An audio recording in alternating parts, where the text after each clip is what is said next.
आज की अकबर बीरबल की कहानी का नाम है चोरू का गुलाम। एक बार की बात है, राजा अकबर व बीरबल दरबार में बैठे कुछ अहम मामलों पर चर्चा कर रहे थे। तभी बीरबल ने अकबर से कहा, मुझे लगता है कि ज्यादातर पुरुष जोरू के गुलाम होते हैं और अपनी पत्नियों से डर कर रहते हैं। बीरबल की यह बात राजा को बिल्कुल भी पसंद न आई। उन्होंने इस बात का विरोध किया। इस पर बीरबल भी अपनी बात मनवाने पर अड़ गए।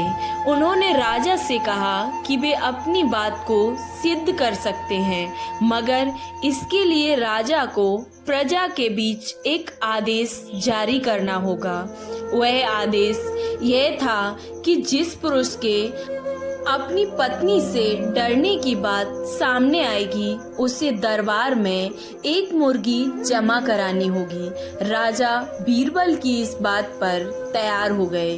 अगले ही दिन प्रजा के बीच आदेश कराया गया कि अगर यह बात सिद्ध हो जाती है कि कोई पुरुष अपनी पत्नी से डरता है तो उसे दरबार में आकर बीरबल के पास एक मुर्गी जमा करानी होगी। फिर क्या था, देखते ही देखते बीरबल के पास ढेरों मुर्गियां इकट्ठी हो गईं और सैकड़ों मुर्गियां महल के बगीचे में घूमने लगी।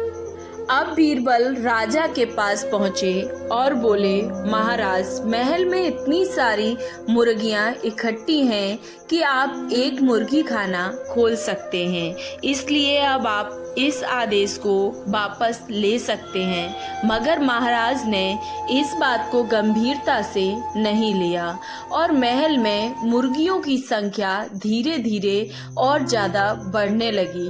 इतनी अधिक मुर्गियां महल में जमा हो जाने के बाद भी जब राजा अकबर बीरबल की बात से सहमत नहीं हुए, तो बीरबल ने अपनी बात सिद्ध करने के लिए एक नया उपाय निकाला।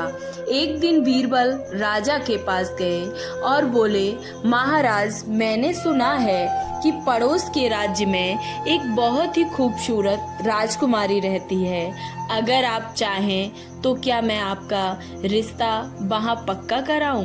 यह सुनते ही राजा चौंक उठे और बोले, बीरबल, तुम यह कैसी बात कर रहे हो? महल में पहले ही 2 महारानियां मौजूद हैं। अगर उन्हें इस बात की भनक भी लगी तो मेरी खैर नहीं होगी। यह सुनकर बीरबल ने तपाक से जवाब दिया, चलिए महाराज, फिर तो आप भी मेरे पास 2 मुर्गियां जमा करा दीजिए। राजा बीरबल का ऐसा जवाब सुनकर शर्मा गए और उन्होंने अपना आदेश उसी वक्त वापस ले लिया। तो हमें इस कहानी से यह सीख मिलती है कि बातों की चतुराई से हम किसी से भी अपनी बात को मनवा सकते हैं। जरूरत है तो बस बीरबल की तरह चतुराई से अपना पक्ष रखने की। आपको ये कहानी कैसी लगी? अगर अच्छी लगी तो वीडियो लाइक, चैनल को सब्सक्राइब करना ना भूलें। जय श्री कृष्णा, राधे राधे।